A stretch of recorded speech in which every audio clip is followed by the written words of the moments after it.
past week 9, but going into week 10, I know you guys are gotta be excited.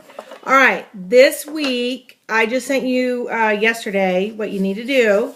First, you need to do 5 did you knows, and I put in the email, did you know, it could be did you know anything. There's so many things that people don't know that I think would be interesting. And what I want you to do with the did you know, you know what, I might just show you one of these flaps.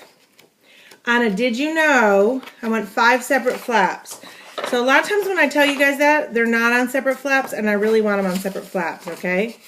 So let me just fold this. What I'm doing is just folding a piece of paper like that, and then I'm going to cut off the extra. I know, who knew art class was the class that I dreaded because I was so bad at it, that I would be trying to teach art. Okay, a flap is just like this, a piece of paper. So once you did you know, and then the thing. You can also kind of fold it up on the bottom. So you can also do like that, and then you can and cut this off, of course, to match right up top, and kind of staple the edges and put a card in there. But I still want 5 separate ones. Let me cut this off so it matches. So yeah, like this. You can make this, of course, deeper too. And then you can stick a card in there and staple the edges. So, I don't know, it's kind of interesting. Or put another little colored piece of paper here. Oh my gosh, some of your guys' lap books this week, really, I just went, whoa. They're beautiful, beautiful. And those of yours that aren't, we still have time. You guys, I have a whole room right here. You can't see it probably right now, but this is my office when you first walk in our house. And I have just supplies. I have a whole craft closet. We have 4 bathrooms. So in this last bathroom, it's a craft closet. Not because I'm good at crafts, because I'm not good at crafts. And I always wanted my kids to have supplies and stuff. And my kids are kind of crafty. And Tammy, Loop, and my sister-in-law, all, you know, they're all crafty. So when I teach, I try to incorporate a lot of that, even though I'm not good at that, because then they can put hands on, especially when my kids were little. Although my kids do roll their eyes at lap books because they're like, oh my gosh, they've done it so many times. But I have a whole house full of stuff, and I'd even be willing to meet like your parents somewhere. Like if several of you wanted to come and we can just meet at a location, I'll pick you up, I'll bring you home. So if you guys want to do that, you know, Wednesday or even maybe Thursday, since it's week 10, I'd be willing to do that. And I'll help you guys in any way I can. You don't understand the amount of information that I have.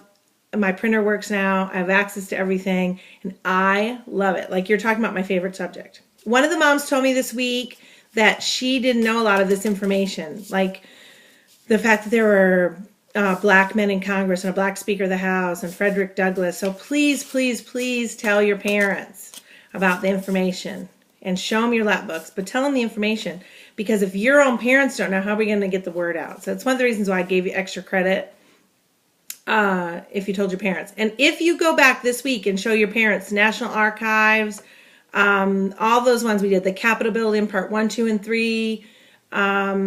There's several of them. The Supreme Court. If they watch a couple of the Capitol Building and the Supreme Court, or if they watch 3 or 4 of those videos and you send me a text saying, I only have 2 people that I know for sure their parents watched it and I gave them credit for it. Cardwell and Carrie Taylor. So for some reason, you guys, your parents watched those videos, whatever week it was that we did that, and you didn't tell me, let me know, because I'll give you credit for that, and it'll add to your test score. Please let me know. And if your parents do it this week, I'll give you an extra, let's say 5 points on your final, which is huge, okay? I'm going to give out a final week 10 for you to take home, and I'm not sure if it's going to be an open lap book. Well, I'll have your lap books. I'm not sure what I'm going to do, if I'm going to do notes or if I'm just going to do a straight test. So I'm hoping by now you guys should know this information cold. So you should be able to take a test and do well on it. All right? Okay, we're going to start our vocab. So remember, you have to do 5 of these, and you can just write on the outside. Of course, do it better than I'm doing it. Did you know? So one of the parents said, I didn't know any of that. I thought, oh, your child is not telling you that. But I hear that from time to time, different weeks, all right? So did you know, like that? Did you know? Such a shocking secret. Did you know Paul Revere wasn't the one to actually warn the British in Concord? Did you know that John Quincy Adams hated slavery so much, and he brought petitions every week to the Congress? And every week they refused him. And as a matter of fact, they eventually issued a gag order that they called the John Quincy Adams Gag Order Rule. And that gag order was specifically to tell John Quincy Adams, you can bring any petitions for redress of grievances, one of our vocabulary words, to this legislative body, but you cannot bring petitions against slavery. We've addressed it already. And he said, too bad, so sad, I'm going to do it anyway. Those aren't his exact words, but that's what he said. And he kept bringing them. And he hated slavery so much that a reporter came up to him and said, why do you continue? You're being ostracized. You're hated, because it was a democratically controlled Congress when he was in that Congress. Democrats, remember, were pro-slavery. Then they branched off into Southern Democrats who actually said, we will leave the Union if Abraham Lincoln is elected, down the road. And you had Northern Democrats who said, we like slavery, but we won't leave if Abraham Lincoln gets elected, even though he's an abolitionist. And then you have the Republican Party offshoots of that, like, we actively are fighting against slavery. So it used to be in the old days with the Founding Fathers, everyone fought against slavery, really, except for some people in the southern states. But we were trying to end slavery way back before the Declaration of Independence, and we kept passing laws, and King George kept rejecting our laws. So did you know that? Did you know he hated slavery so much? And the whole time he was in Congress, he was mentoring a young freshman congressman. And when he died, on the couch that now is in the Congressional Women's Lounge, and he said, it's the end, I am composed. When he died, that young freshman congressman was a pallbearer at his funeral, never served again as in the Congress, and that young man that he mentored became the president who ended slavery, Abraham Lincoln. Did you know that? Did you know? A lot of people. And it's good to go. Did you know that Frederick Douglass, the famous abolitionist, black man, ex-slave, thought that the Constitution was a pro-slavery document? He probably read that 3/5 rule, and probably somebody told him, oh, that's racist. Just like I've even had teachers and people tell me that until I explained it to them, the 3/5 rule. And, he was explained, that's how it was explained to him. So he went around talking about how the Constitution was a pro-slavery document until he actually did something really revolutionary. He read the Constitution for himself and said, this is remember, his mindset was already, this is pro-slavery. So he had to not only, it wasn't like he came there neutral. So he said, if I'm going to say that, I better know that for myself, because he was a very smart man. Very well-educated man, and, spoke different languages and stuff. So he actually not only had to say, wait a minute, but he had to totally turn and say, this is a very anti-slavery document. Frederick Douglass, did you know? So, all right, those are 5 did you knows. All right, this is our vocab. We're going to have a couple different vocab. So we're going to take a sheet of paper, and we're going to fold it. You guys, I'm so embarrassed. Every time I say I need to re-record this is the first year I've ever not re-recorded. I think you get to a certain age, you don't care. Like the fact that I wear the same sweatshirts every week. Hey, can you guys see me? This light is not very good. Here we go. All right. So you want to fold this like so. All right. And then you want to bring the ends together. And you want to fold it again. And that this is really high, math, guys. Then we're going to fold it again. And then we're going to fold it again. Okay? So it should look like this. That way it's legible. And to me, y'all, with your lap books, there's like the letter of the law and the spirit of the law. The letter of the law is you have to include this information. So I'm going to throw it in any way I can, but I'm not going to do my very best. To me, it's like, some of the same ones who think that think, I'll do so good on my test and I want to make 100. Well, I feel like the lap books are the same way. From the very beginning, I said it's your homework, right? And so when I graded, I'm going to look at neatness and appearance. I know a few of you guys had pencil over, like you might have red or blue, dark colored paper and pencil. I can't read that. So you're going to get a lot of points off for that if I can't read it. So what I would do is ask your parents, can you read this? And I was like under light the other day and I couldn't read some of it. So I went, oh, I can't read some of this. So I would redo that if it were me. Just take a white sheet of paper, copy down the information on a white sheet of paper, and glue it over the red and make it look legible, okay?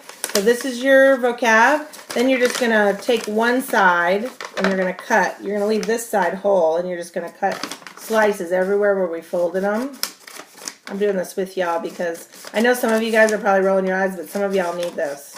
And you're like, this is what? If I ever did this again, which I probably wouldn't, the lap booking, I probably would show them step by step and have a guide and have everybody be the same, because I think that's what I've heard from a lot of you guys. All right, so here's vocab. All right, so this is going to be your vocab words. Depends on where you're going to put it in your lap book. If you're going to put it on this side or on this side, how you're going to write on it. So make sure you know when you cut these which side of your lap book. And they're really good to put on like the outer flap of your lap book. Let me see if I have my lap book here. I have it here. There we go. All right, so now we're going to start. On the first one, we're gonna do a few of these. On this one, we're going to do the preamble. So you don't have to put preamble on there anyway, but we're going to go over words that are in the preamble, because it struck me the other day when somebody said, Mrs. Wood, you use big words in your videos, and I thought, oh no, probably some of the words that I use, and I'm assuming you guys know, you might not know. So let's go over those, because if you all don't know them, that means other people don't know them, okay? All right, so what the first word we're going to do, so I have my preamble right here. I wrote a little note on it, it looks like.